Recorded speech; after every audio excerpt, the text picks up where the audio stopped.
Good morning girls. आज हम बात करेंगे सीमांत उपयोगिता ह्रास नियम का महत्व यानी importance of law of diminishing marginal utility. अब मार्जिनल डिमिनिशिंग मार्जिनल यूटिलिटी का इम्पोर्टेंस में सबसे पहले हमारे पास दो कैटेगरीज हैं। सबसे पहले है थ्योरेटिकल इम्पोर्टेंस में सबसे पहला पॉइंट है बेसिस ऑफ प्राइस डिटर्मिनेशन, मतलब मूल्य निर्धारण का आधार। अब इसमें देखिए मूल्य निर्धारण का आधार क्या होता है।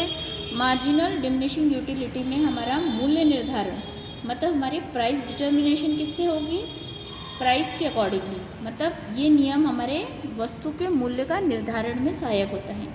इससे क्या होगा, किसी भी वस्तु को हम उतना ही मूल्य देने के लिए तैयार रहेंगे जिससे हमको उसकी संतुष्टि मिलेगी।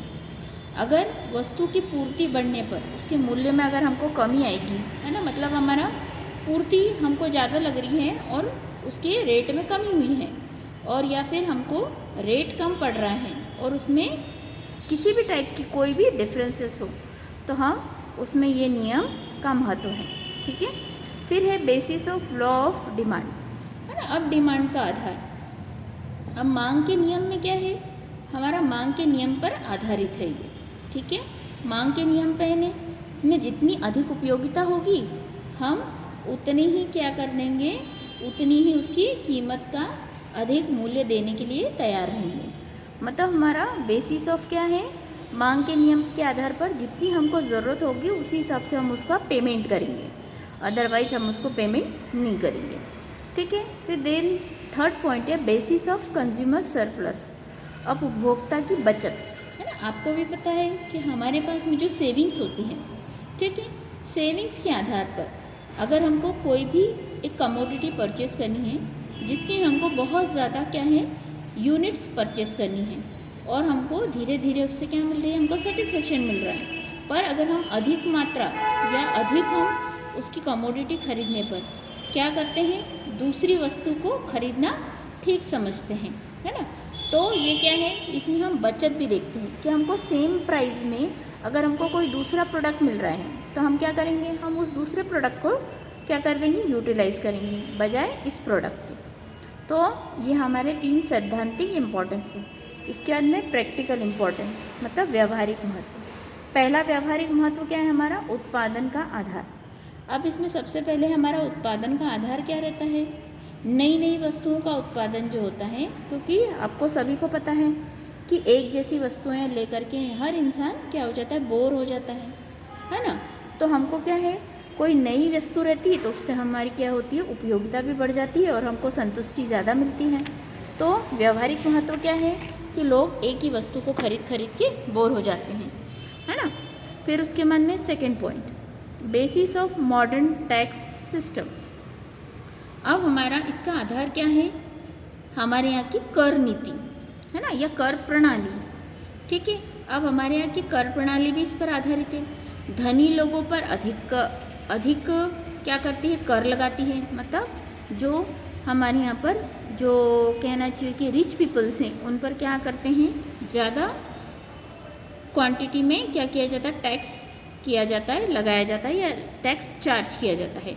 बट जिन लोगों के पास में ज़्यादा पैसा नहीं होता है, जो पुअर पीपल्स हैं, उनको टैक्स चार्जेस कम दिए जाते हैं, है ना, उन पर टैक्स कम लगाया जाता है। फिर है next basis of redistribution of income and wealth. अब आय और धन का पुनर्वितरण का आधार, है ना, आय और व्यय के पुनर्वितरण का आधार क्या है, ये नियम।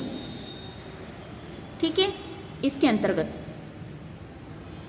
मतलब हमारे धन और आय का जो है पुनर्वितरण कैसा होना चाहिए, समान होना चाहिए।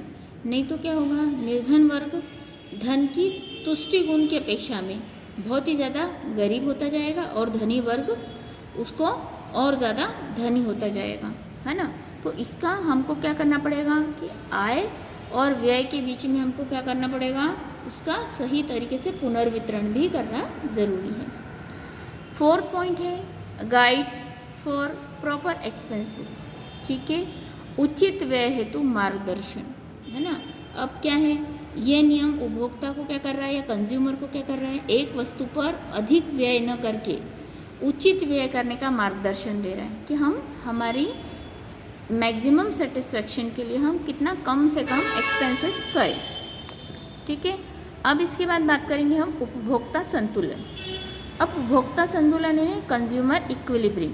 कंज्यूमर इक्विलिब्रियम का मतलब क्या होता है कि वो पोजीशन जिसमें एक कंज्यूमर अपनी मैक्सिमम सेटिस्फेक्शन के लिए किस तरीके से संतुष्टि प्राप्त करता है, मतलब मैक्सिमम सेटिस्फेक्शन कैसे प्राप्त करता है कम से कम आय में। और ऐसी संतुष्टि जो मिलती है उसमें किसी भी टाइप के व्यय में कोई भी परिवर्तन नहीं आता है, मतलब संतुलन की स्थिति में कोई भी परिवर्तन उपभोक्ता के व्यय करने में नहीं होता है। ठीक है, अब हम बात करेंगे एजम्पशन ऑफ कंज्यूमर इक्विलिब्रियम। अब कंज्यूमर इक्विलिब्रियम का सबसे पहले हम बात करेंगे मान्यताएं। सबसे पहले क्या है, उपभोक्ता एक विवेकशील प्राणी है, मतलब रेशनल एनिमल है। रेशनल एनिमल का मतलब क्या है, वो बहुत ही सोच समझकर अपना काम करता है ना। तो सोच समझकर खर्च करेगा तो निश्चित सी बात है उसको भी फायदा होगा। फिर है then second point, utility can be measured in cardinal numbers, है ना। अब उपयोगिता या यूटिलिटी जो भी है कॉर्डिनल नंबर्स में क्या करती हैं, मेज़र की जाती है ना। जैसे हम किसी पर्टिकुलर यूटिलिटी या किसी एक पर्टिकुलर प्रोडक्ट की हम कितनी यूनिट्स ले रहे हैं, है ना। जैसे एप्पल्स ले रहे हैं 1 kg 2 kg, तो ये क्या है, कॉर्डिनल नंबर्स में काम करती है। देन थर्ड पॉइंट है marginal utility of money retain constant. मुद्रा की सीमांत उपयोगिता हमेशा स्थिर रहती है ना। जिसमें हमको मुद्रा जो हमको उपयोगिता देती है वो हमेशा क्या रहती है, स्थिर रहती है। फिर है यूटिलिटी ऑफ वन कमोडिटी, मतलब एक वस्तु की उपयोगिता जो होती थी उसकी कीमत एवं दूसरी वस्तु से प्राप्त होने वाली उपयोगिता पर निर्भर करती है। मतलब एक वस्तु अगर हम उपयोग कर रहे हैं तो उसकी कीमत और दूसरी वस्तु से प्राप्त होने वाली वो उपयोगिता क्या करेगी, एक दूसरे पर निर्भर रहेगी।